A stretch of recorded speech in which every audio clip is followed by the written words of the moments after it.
Hello. So today we got the PDF for the Alien RPG Building Better Worlds, and it is fantastic, really amazing. So we're gonna skim through it. I'm gonna give you my opinion. So I've spent maybe a couple of hours with this. Obviously, I haven't played any games or playthroughs or anything like that, but I'm massively impressed by what we've got here so far. And I thought I'd kind of take you through the book very briefly, um, to give you my opinions. So kind of for before we get started, I would like to say that this book is split into 10 sections. So the first 6 sections is for the player side of things, and then section 7 to 10 is for the game mothers or GMs. So very much kind of spoiler territory for those of you who don't do the games master side of things. So the first half of the book is maybe 130 pages, something like that, and then the rest of it, the bulk of the book is set on the game mother side of things. So heavily weighted one way, but with good reason, because there is so much information there. This game really expands on what we've got before, in terms of equipment, um, xenomorph types or alien life types, I should say, more than anything. Um, Transport and spaceships and that kind of thing. It expands very heavily on what we've already got. Very impressive, to be fair.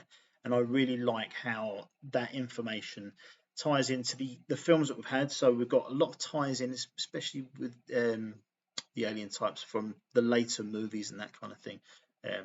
But we'll go through that when we get to it. But my from my perspective, from the outside, at this stage, it's very impressive, very good addition, and very different to what we got from the Colonial Marines book.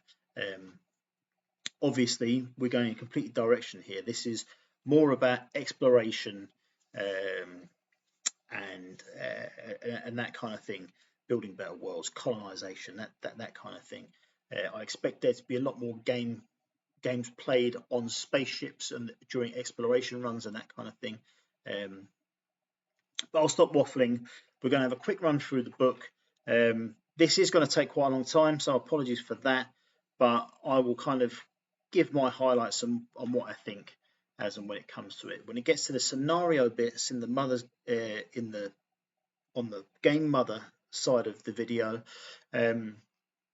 I will not be really skimming over that because I want that to be fresh in the minds of the game mothers that come across it.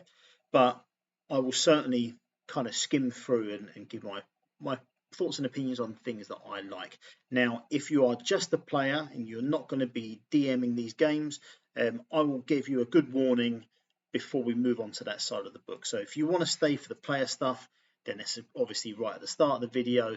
But I will warn you before I move on to the GM stuff, just so as I don't show you things that could potentially spoil scenarios in the future with your gameplay. So let's just briefly go through it. So we start off with, this is the map of the stars where this kind of exploration takes place, and there's a lot of information about this later on in the game mother side of things. But the far spinward colonies. So I believe if you get your core book and you look at the northernmost star systems that are in there, this is mainly set within that area and beyond. These are the 6 sections that I mentioned before that are to do with the player side of things. So pioneers wanted, history of colonization, organization, making frontier colonists, gear and ships, and campaigns on the frontier. And then we move on to the game mother side of things. So systems and colonies, Weyland-Yutani extrasolar species catalogue, the Lost Worlds, and expeditions. The expedition side of it, which is a huge section about campaign. I am not going to go through that because, that is better for GMs to discover on their own. That is much better done that way. I don't want to sway anyone with what they're doing, but I'll skim through it. Maybe we'll see when we get there. We'll see how we get on time wise. I reckon this will probably take me 20 minutes, 25 minutes to get through. So let's start. Okay, so pioneers wanted. So we start with obviously what's in the book, and we'll see from our core book and from the Colonial Marines book that this section here is quite similar. So it's got the room of control bit, it's got the facts of where we are and that kind of thing, obviously what's in the book and that kind of stuff. So nothing new here really, but it does start to give us a little bit of flavour about what this book is all about. So again, getting used to the idea of exploration, deep space travel, and that kind of thing. So it's got the danger space here. So just to run through them quickly, got spatial phenomena, so black holes and that kind of thing. The idea of getting lost in space. Life forms. There's new life forms in this book, and not just xenomorphs and that kind of thing, but there are new things that are discussed, which is very interesting. Again, a little bit of a warning on that. Remnants of ruined civilization. So, obviously, within the timeline of this what we've got here, colonization of the stars has been going on for quite some time. And it talks about the fact that some of these we might discover places that had already been discovered a century earlier. How are they getting on? How has life changed for those people? What has changed about those people? Stuff like that. So yeah, more stuff like that. Okay, history of the colonization. This basically covers the expansion into space of all the various factions and that within the game. And it covers quite a long time period. So from 2023 right through to, let's have a look, 21, I think it's 2186. So a lot has happened here, and it's kind of split up into various sections. So the golden age of expansion, the colonial civil conflicts, Hyperdine's legacy of conflict, the Arcturian conundrum, biological disasters of the middle heavens. So the middle heavens, that is an area of star systems which you can see very clearly in your core book, and that is where all of this takes place. And the world's lost, the Great Mother. World's Lost and the Great Mother. So yeah, lots of different things there. I won't go through them all. I won't go through any of them actually, but yeah, there's quite a lot to be covered here, and the world has changed quite a lot within this time frame. Very interesting actually for you game mothers to go in and kind of pick out those zones of time that you want to cover. So that gives us a timeline which doesn't cover all of that time that I mentioned previously, but again, a good reference for world building. So for organisation, this talks about exploration teams and colonial first family setters, so the early settlers and that kind of thing. It's got roles within those worlds, they're kind of colony bases. So you could play a whole scenario, you could write a whole scenario which is just about trying to establish your colony, and how you might be competing with other factions nearby and that kind of thing. And again, it just kind of runs through a few of the roles or jobs that would be held by people in those positions.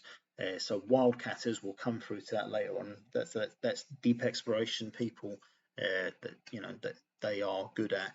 When you've secured a piece of land, they're good at covering that area to see what the resources are and that kind of thing. But then the more general stuff, so general manager, assistant manager, security offers, roughnecks, science technicians, all that sort of stuff. It's got a reference of how, in terms of this setting, all the different main factions are going. So the United Americas, the Union of Progressive Peoples, the Three World Empire, and then more information about where they are within this setting. And obviously the big corporations are here as well, making the world tick. Okay, we're running through those. Okay, making frontier colonists. So this gives us information on new characters that we've got available for this kind of extension of the game.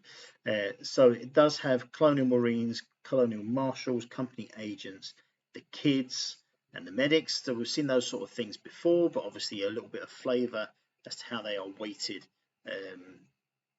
in this actual setting.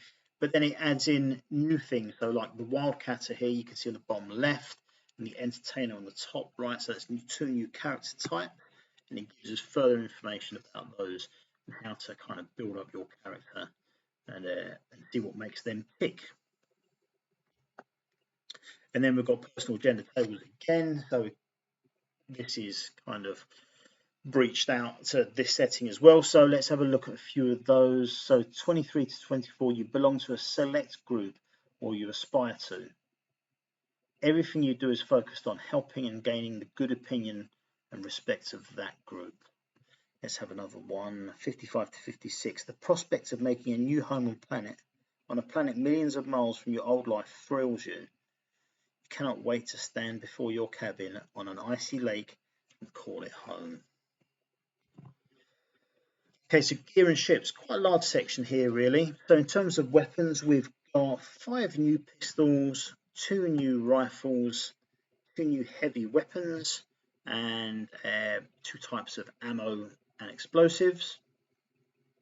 Then in terms of suit and armor, it's got 1, 2, 3, 4 different types of fatigues, ranging from $55 to $100. And protective gear, lots and lots of different stuff there. Okay, so oh yeah, it's got some other equipment here. So things like CBR detection kits, detects radiation and gives a +2 to sickness rolls, or the mining toolkit adds +2 to heavy machinery rolls related to mining, and various other stuff, all pretty weighted towards exploration and colonization. Now vehicles, we've got a lot here, so we'll start with the ground stuff. 1, 2, 3, 4, 5, 6 different types of ground units, and then we've got a helijet there, the grasshopper, and various other transports and that kind of thing. And there is also spacecraft. 1, 2, 3, 4, 5, 6 different types of spacecraft, all different things. So, for example, again, this way leads us into further discussion on the settings. So, an excavator's vessel, a lifeboat, exploratory vessel, colonial transfer vehicle, extended range colony ship, expedition colony carrier. So yeah, lots and lots of cool stuff there.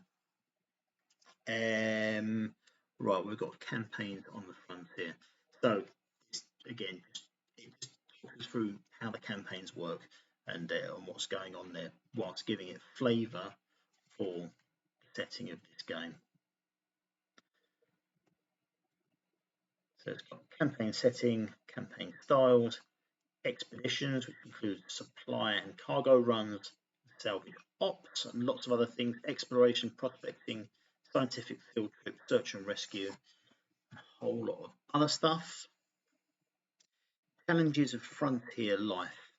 So I found this interesting. So this kind of alien creature you can see here in the bottom right, this huge thing, it's called a harvester.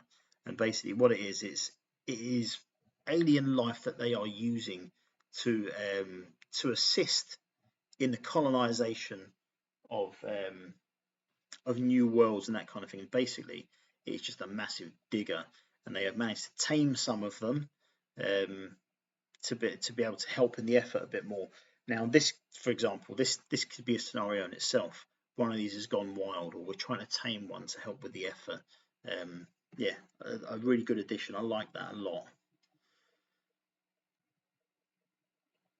Okay, so that is the end of the player section. Before we move on to the game mother side of things, that is, from a player perspective, I think there's so much to get into here. Certainly a massive expansion from what we've had from the previous source books, of which this is the third one. Very different content to what we get in the cinematic scenarios. But yeah, I really like what's been added here. A lot of content, huge amount, stuff you can really get our teeth into, and really to kind of build and explore that lore from the games. So players, I hope you enjoyed that. I'll be doing more Alien RPG content in the near future.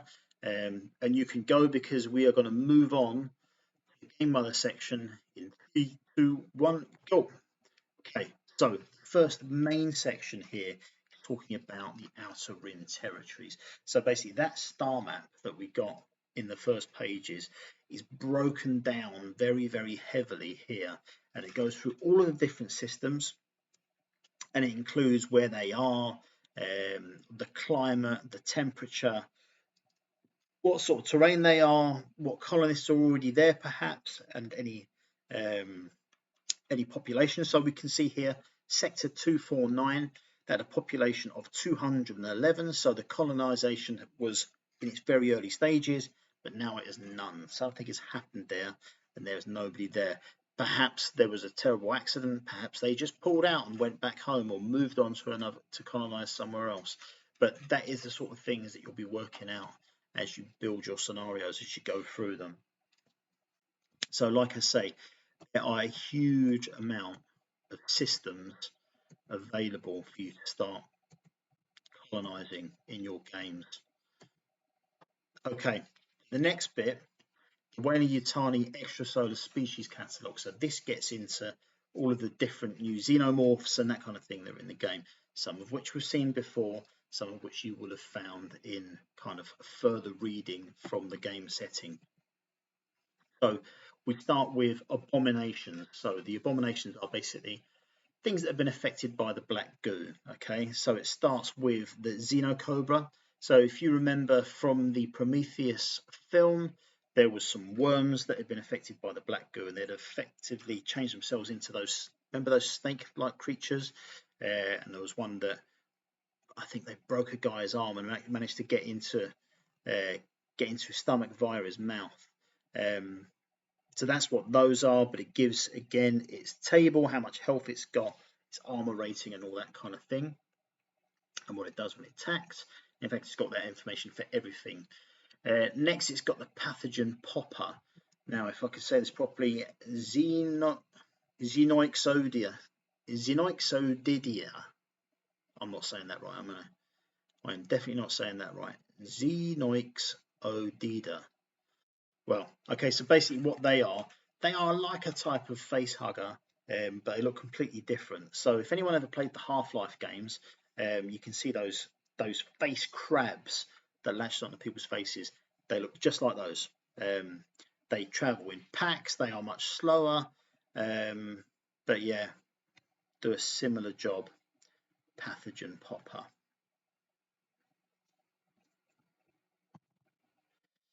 Okay, pathogen stalker, the Venator, a dog-sized predator reptile with active camouflage. The Venator abomination is mutated from livestock exposed to the black pathogen, and it's got all of its different stages.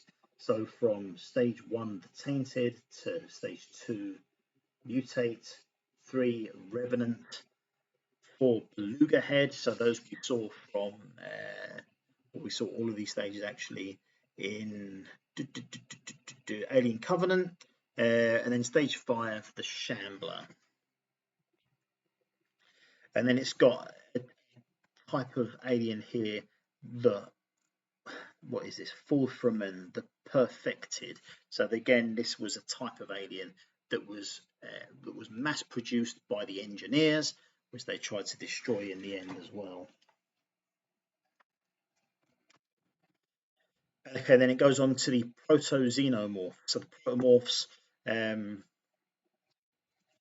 so these are, let's think, in Prometheus, that is basically the life cycle that started with when the main protagonist, I'm sorry I forget her name, but when she became impregnated and had something in her stomach that got removed, that is the life cycle of everything that we saw there.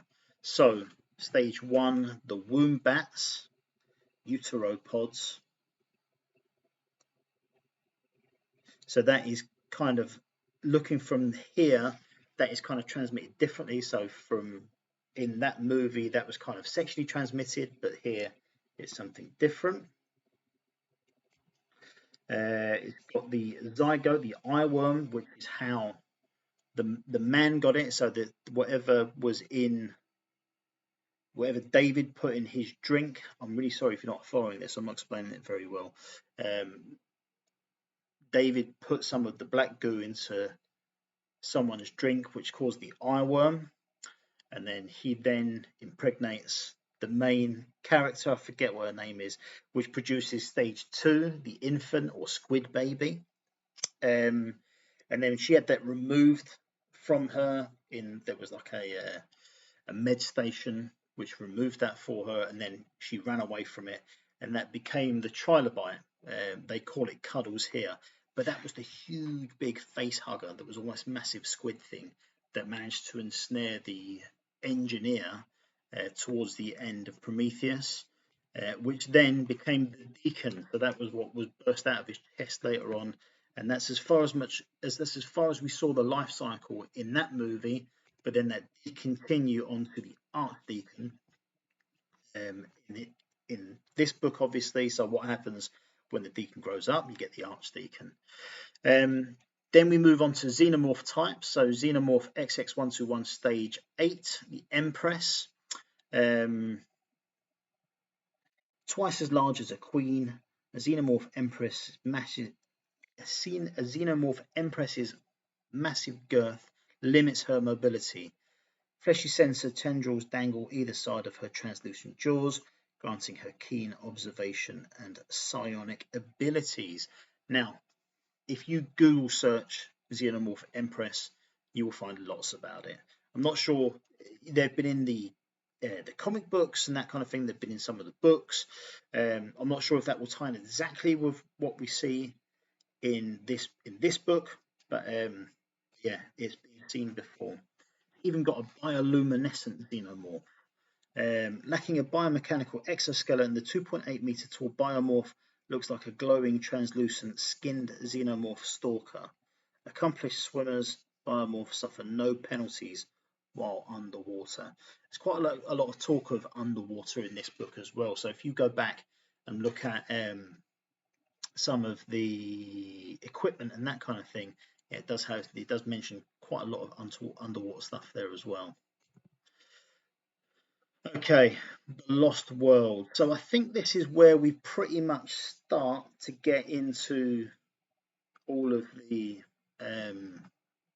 campaign stuff. So it gives a further explanation of the Forthramen here. Those, again, that's the perfected aliens that were created by the engineers. And just further general stuff. It's got some, obviously this is currently for the campaign, so some stuff here and it goes into the mission. So I'm not going to spoil all this sort of stuff, but I will kind of briefly run through some of the stuff that we get. More world building information and that kind of stuff. We've got the Solovetsky Island, UNCSS. So we get 3 different levels of that, along with the pirate, some crew, and lots more tables and that kind of stuff there. So yeah, I'm not going to spoil any of this stuff. There's lots of different things. But basically, then we move on to expeditions. So this really is the spoilery stuff, which I am going to definitely leave alone. But the whole thing really is, I've got 5 different scenarios through this. That's cool. Yeah. So really, throughout all of this, I'm impressed, to say the least. I'm very, very happy with what we've got here so far. Just towards the end of the book, we have got, let's have a look. These don't look any different. Oh yes, they are.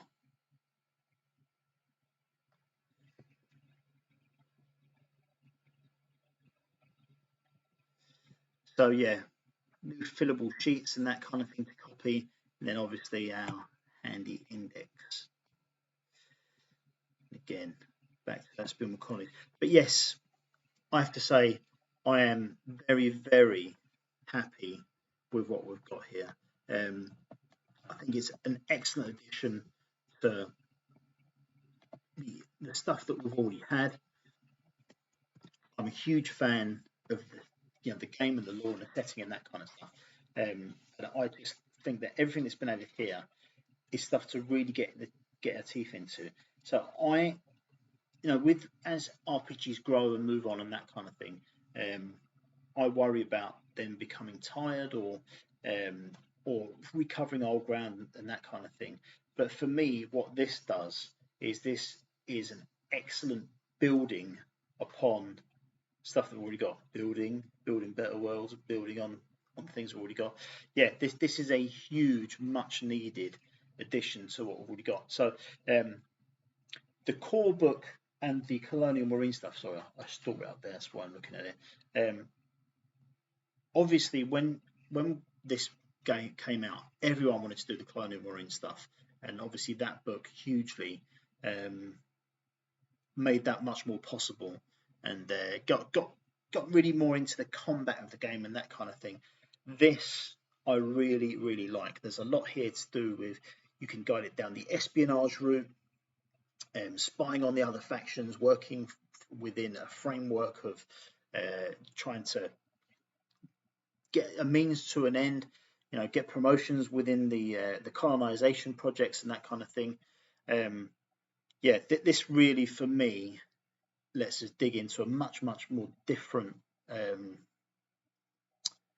way of playing the game to what we've got previously, and I hope it continues. So for me, they've knocked this RPG out of the park, to be honest with you. So all three of the source books that have come out have been absolutely fantastic. So this obviously being the third one, but the cinematic scenarios as well have been out of this world. Really enjoyed all of them.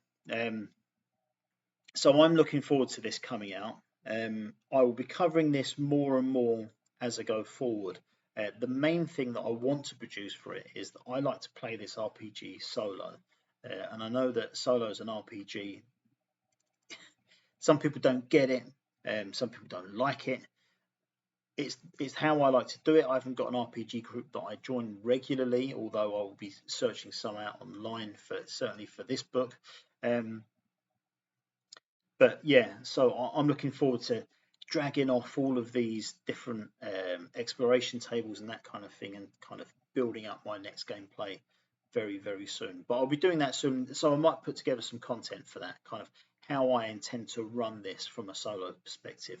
I think that doing that sort of thing solo as well, I think it makes you a better GM as well. I think it helps you to learn more about the setting in the game. So as when you start to build your own scenarios for other people, it'll make you better than that. It will make you better at that. But I'm going to leave it there. That's long enough. How long was that? I haven't got a timer here, but I've waffled on plenty long enough. So for anyone who is hanging around at the end, I massively appreciate it. Thank you very much for doing so. Don't forget to subscribe and all that kind of stuff, because there's more of this content coming very soon. Thanks for watching. I'll see you later.